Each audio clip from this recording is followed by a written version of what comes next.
Hi, this is Roger. Thanks for dropping by. Sorry there was no video yesterday, but as I've sort of hinted at over the past few weeks, it's getting thin on the ground. There really isn't much going on. So the changes are limited, new blooms opening, next to none. So it's just that time of year. So the chances of a video every day are getting slim because the subject matter's not there, if you see what I mean. I know people are interested in individual plants. I'm quite happy to do that. Chuck your requests in. Put some ideas in there. I'm always willing and open to suggestions. But it is the sort of time of year when not much is going on. Now, going back to that problem with that individual dendrobium, the antelope type, with the discolorations, yellow patches on the leaves, and the analysis of the problem and this, that and the other, it was concluded that with the sheer number of plants in here and the obvious heat stress that was generated over a very long period combined with intense light, to have so few plants suffering was good. But I've just got the Vandas down to look at them basically, in the hope there might be something worth talking about. And this Vanda here had a serious problem in the winter. It produced a massive spike with massive blooms, which stayed in place all through the winter. And this plant did show some severe signs of a problem. Now, some people said that looks like spider mite damage. Well, to get spider mite damage on the top of the leaf and not on the bottom is incredibly unusual. And spider mites getting a hold to such an extent that they could do that much damage in the middle of winter in here with the low temperatures is highly unlikely. So I put bugs to one side and we never really resolved that. Now, this plant since then is doing okay. New leaves are good. Yeah. It's coming on nicely, and it's put on quite a few new leaves, and if I can show it, it's got a new spike starting. I bet that's not in focus, on the end of my thumb. So this is the one that has the giant sort of deep purple tessellated blooms, so we've got a new spike coming on that.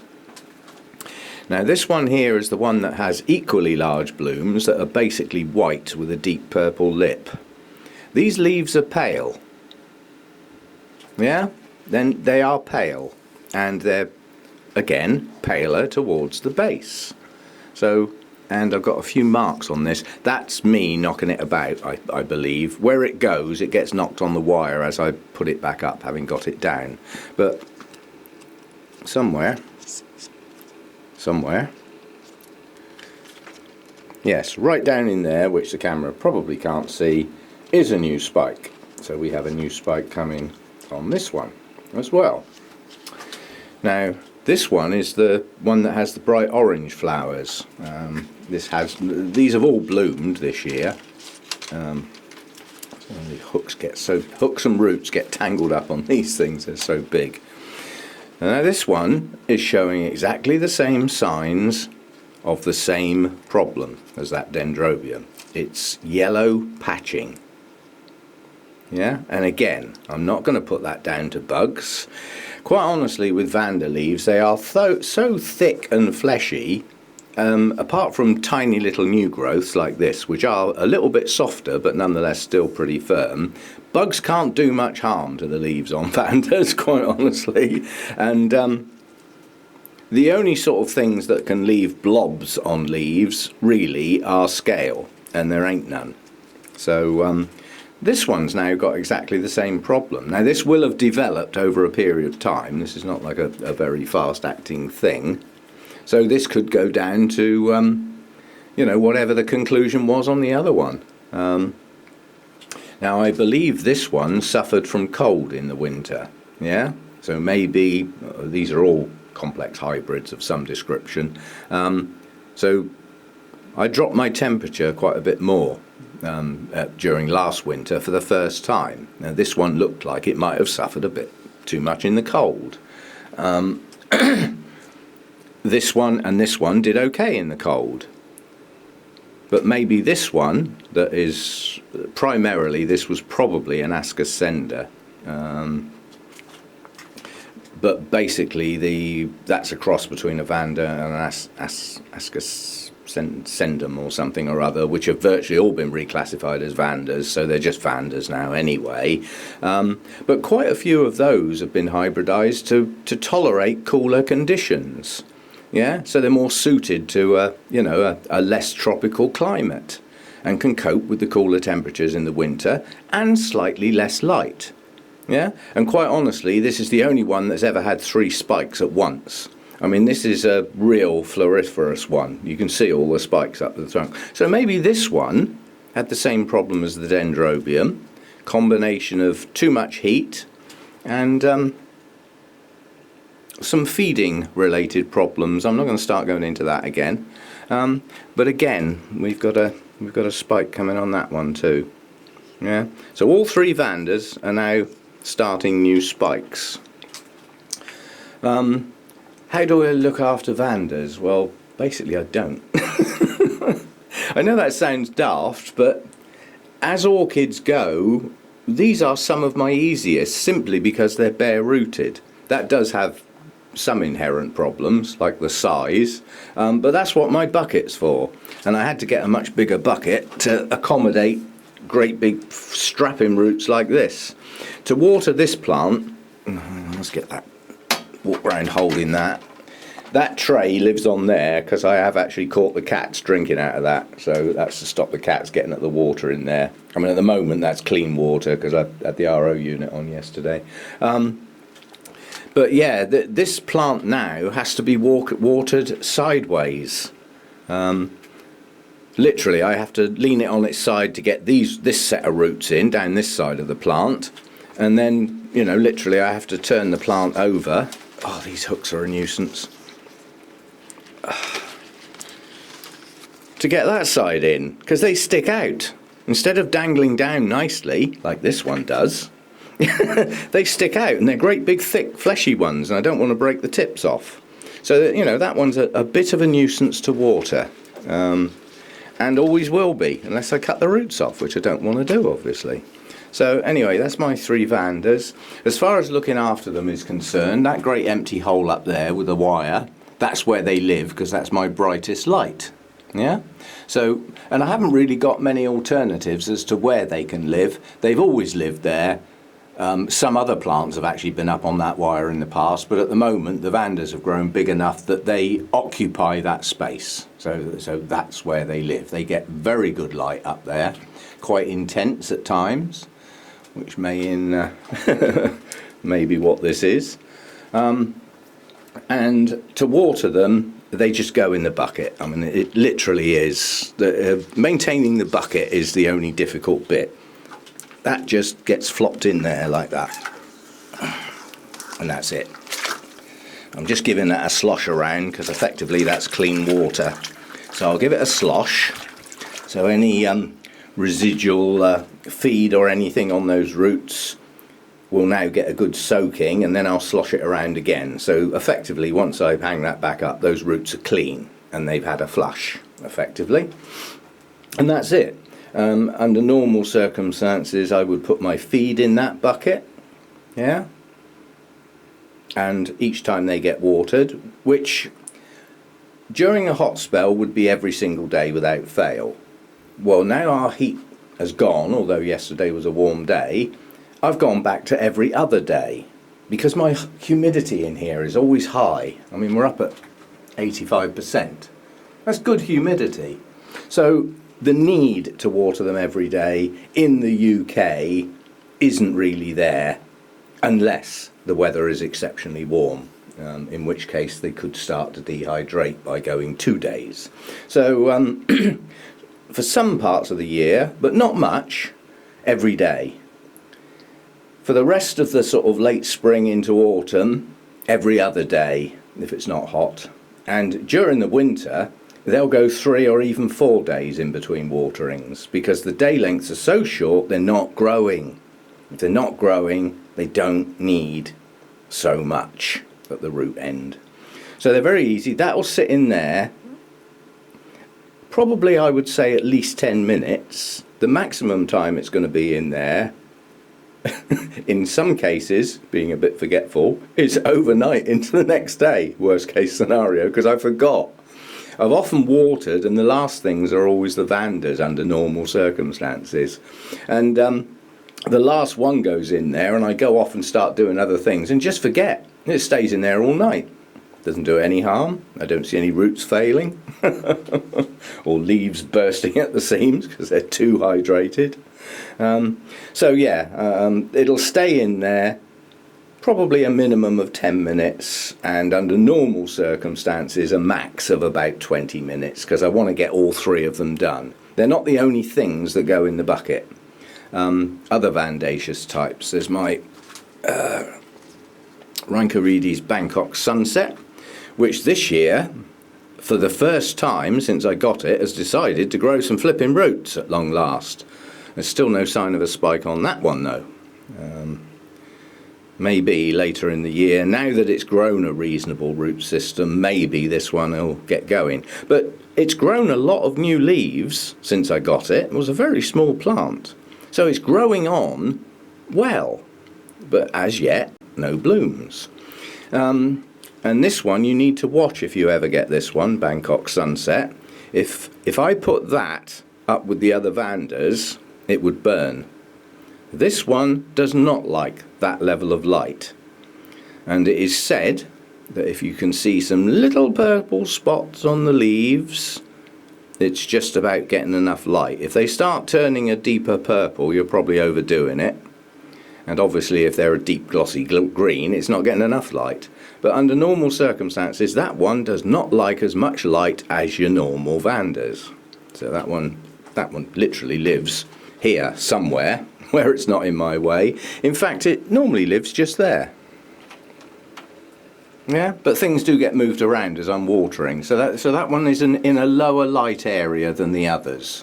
And it may be that now it's in a light area that's a little bit too low, which is why it's not blooming. But, you know, if I do adjust the light on that one, I'll do it gradually.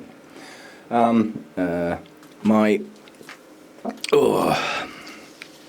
Rhyncostylus giganteas. I mean, this one's got, that's an old leaf, but that's got some bad marks on it. And the two oldest leaves on, there's two plants in there. This plant just does not do well for me, plants. But nonetheless, the plant at the back has grown a new leaf recently. The other one that looks a bit tatty is growing a new leaf. Not much activity in the root department, but nonetheless, that goes in the bucket. That gets watered in the same way as the Vandas. And again, that one doesn't like the high level light that Vandas like, so it doesn't live down in the dark. That's just, I'm just putting it out the way. And the only other things that go in the bucket are the mounted Phalaenopsis, although sometimes I do just water them like the other mounts. They don't always go in the bucket. And as the temperatures start to cool down, I'll stop putting those in the buckets because it'll chill the plant. Dropping the whole plant in water that's cold is not going to do it any good at all.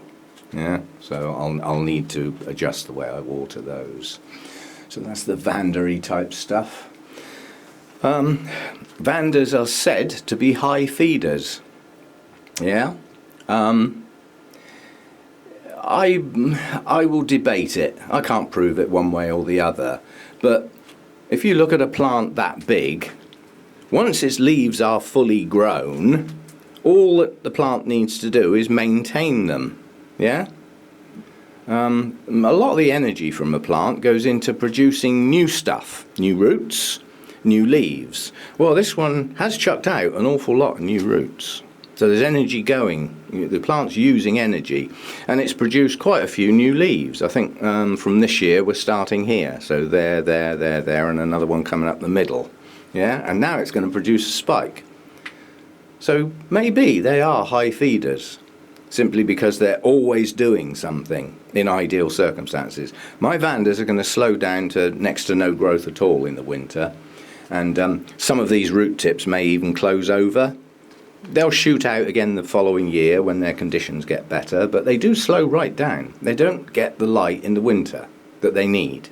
The day lengths are too short and the light levels are lower. So that's not ideal conditions for Vandas. So they don't do as well in the winter. They survive and then they push on again the next year. They've all pushed up a lot of new leaves this year.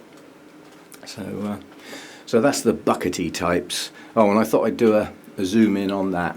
I don't know what I was filming. I think it was my Sunday morning chat or something, and Rachel was really taken by this bowl. And it is a beauty. It's a lovely shape. I mean, you can't see the whole thing because it's sat in a tray to stop it tripping over everything. But it is a lovely shaped bowl. Yeah. Now that was a gift, and it came with a load of others, and they're dotted around all over the place. See if I can get down in here. There's another one there that the Bulbophyllum Elizabeth Ann Buckleberry parts are in. That little one came with it as well. Yeah. It's different to my normal holy clay pots. Yeah, so that was in amongst the gift, as was the one that the Rassolalia Maykay's in. That was part of the set. So was this one. So I was gifted a whole set of holy clay pots by somebody who was hearing me talking about the ones from Rachel, which are basically that type and the smaller version. Rachel got me those in Ireland and sent them across. But I was obviously talking about them and how well the Cattleyas have done since they went in those types of pots. And somebody said, I've got a stack of clay pots with holes in that have been sitting collecting dust for an absolute age, and I have no use for them. Would you like them? Would I? So they were all sent to me as a gift. And there's another giant one in here. Lovely. Oh, I bet the light level's atrocious. So it's early in the day. So I mean, there's another couple in here. I mean, that's a nice pot. And I think that is too big for anything I would ever use it for. I just don't have orchids that big. So I keep this little corner here just is where I keep stuff that I don't want in the grow room because I keep tripping over it. That was a nice gift, a selection of holy clay pots of differing sizes and shapes. And that I think there's 4 individual Cattleya plants in there. And you know, it's going to be a good pot full, and for Cattleyas to have that narrowing shape, yeah, is good. There's plenty enough holes in there to actually aerate the media so it doesn't stay soggy, and all of those clay pots were soft clay, so they really absorb the water. So I would imagine it would be virtually impossible to overwater that. You know, large chunky bark and a type of clay that just sucks the water out. But it's not sucking it out bad enough that the roots die when they attach to it. So, you know. Anyway, a little look at the different holy clay pots. What I was going to say is that a video every day for a while might be a bit too much, if you see what I mean. It's trying to find subject matter.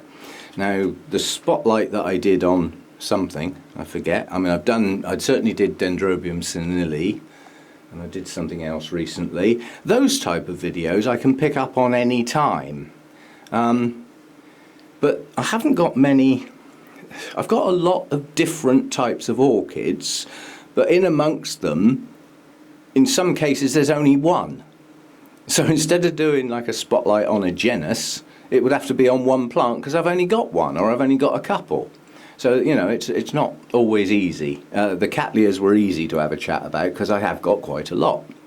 The Dendrobiums aren't easy because although I've got more of those than anything else, well, probably up near a third of my collection is Dendrobiums. But there's lots of different types within it, and they have different care regimes. Yeah, so I'd have to pick on some of them and do those, and then perhaps pick on some others. I'm reluctant to do the Dendrobiums at the moment because we're coming up to, I know it sounds awful when we haven't even finished August yet, but literally in 6 weeks' time we'll be thinking about autumn.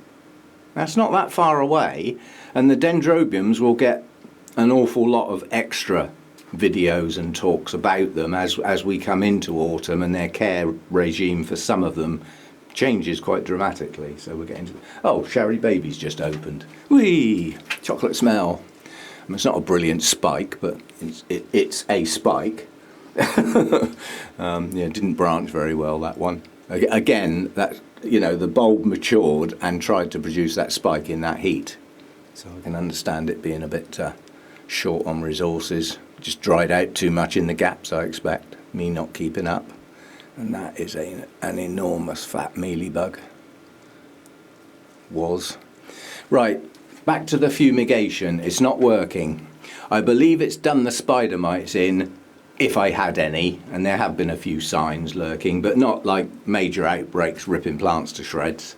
So I think it's probably done those in, but it may have killed what adult mealybugs were around. But that doesn't, it doesn't work on eggs basically, so I'm still getting mealybugs hatching out. I'm still getting some. I haven't seen a full-size adult for some time, I must admit, but so the fumigation only works partially, and I don't believe it's doing a thing to the scale, not a thing. So the plans on that front are quite extreme. I've got quite a lot of plants that have no bugs and have never had any, so they can be excluded. But those that get bugs either have them present or are inclined to get them are going to get, this was a suggestion from a viewer, I have said about spraying systemic pesticides on thick leathery leaves like this, and I don't believe enough of the stuff is getting into the plants, and the way to get it into the plants is through the roots. So I'm seriously thinking of mixing up a bucket full of the concentrate at the appropriate solution and doing a dunk for the plants that either have some scale or are susceptible or whatever, yeah? And give them a dunk and get it right up in through the roots, and then once they've had their dunk and they've soaked it all in at the base of the plant, they'll then get a spray as well, so like a double whammy. I can do no more than that. That's the best I can do. But I want to do it like now, because it will need a repeat treatment, and hopefully do an eradication process to the best of my ability prior to going into winter. Most of the bugs don't do as well in the winter anyway, so reducing their numbers down to next to nothing. Actually, I can see some Restrepia blooms as well. See, now those haven't bloomed for 3 months. Temperature drops down, they're coming into bloom. Yeah, this heat has a lot to answer for. Right, so that's about it. Oh, and right at the end, because I know some people don't like this sort of thing, a car update. The ECU out of the car was sent off to the specialist. They tested it, but no faults showed. But they've said in many cases where ECUs are causing problems in cars, a test shows nothing, but the rebuild solves the problem. So at well, quite a bit of expense, I suppose. The ECU's been rebuilt. So basically parts have been replaced, solder joints have been redone. Effectively it's been rebuilt. And looking at the reviews from their website, everybody who's had a rebuild done, without exception, right across the board, up near 1,000 reviews on that website, nobody has then had a subsequent problem. So all the ECUs that have been rebuilt have come back and have worked fine. So hopefully that will return to me today. Fitting it in the car is just 4 bolts, easily accessible. Plug in the 2 connectors and turn the key. And at that point, one of 3 things will happen. Either the car starts and the problem's gone, or the car won't start and I'll have to warm the ECU up to see if the same problem is still there, or it will never start again because they've messed up the ECU, in which case I'll have to sell the car for scrap, for parts. Yeah, and I'll have lost it. But it was worth the risk, and I'll know later today. I mean, ideal world, I fit it back in the car, go and sit inside, turn the key and it starts. Problem over, which is what I'm hoping, considering how much money I spent getting it rebuilt. So we will see, an update will follow. And if if nothing's changed and it still won't start unless the ECU's warmed up, at least I've got a car I can start and I can deal with getting another car, getting a replacement car. If it won't start at all, no matter what I do, then somebody's going to have to come with a trailer and take it away, which is a real bad deal. That costs a lot of money, and sometimes it costs more than what the car's worth for breaking for parts. So, you know. Anyway, an update will follow. It's nerve-wracking. It's stopping me sleeping. You know, the thought of losing the car and having to find the money to go and get another one without getting anything for the old one, that's not how it normally works, is it? You know, you normally get something for the one you don't want anymore and put that towards something else. You know, so it's a big deal. I hate those sort of things. Oh, cars are a pain. Anyway, so an explanation as to why the videos are going to be a bit thinner on the ground. I'll try and do something each day, but I can't, you know, I'm not going to film for the sake of it, if you see what I mean. I see no point. I'd rather have something of interest, you know, something to talk about specifically, like the Vandas today, all three producing their new spikes. That's nice. And a bit of chat about looking after them and stuff like that. You know, it's a subject that's worth having a go at. So any more ideas, keep them coming. This is weird. This is Oncidium varicosum, or rather it's not because it's been renamed. And this looks really weird because the buds are black. But for those of you remember what the blooms look like, there's a good explanation for why the buds are black. This is a dancing lady shaped Oncidium. So a massive lip with a sort of frilly edge. And the lip is bright yellow. But the petals and sepals are virtually black. And that's what you can see before a bud opens. Before a bud opens, you're looking at 3 sepals. And if they're going to be almost black, that's why the buds look black. It's just some logic. Peter Comp's opening. Oh! We don't see you very often in the daytime. Eh? It's Fluffy Cat. He's normally out all day. You gracing our presence, are you? Eh? As I say, the short-haired one's around all day long. He goes out at night. You know, this one comes in and stays in all night, then goes out all day. Yeah, Fluffy Cat. Peter Comp's looking good. More buds opening daily. And there's another spike to come on that one too. So, you know, there's a few things going on, but really is a bit thin on the ground out here at the moment. Anyway, I've been rabbiting on long enough. I'm hungry, I need breakfast and more coffee. So, see you next time. Thanks for dropping by.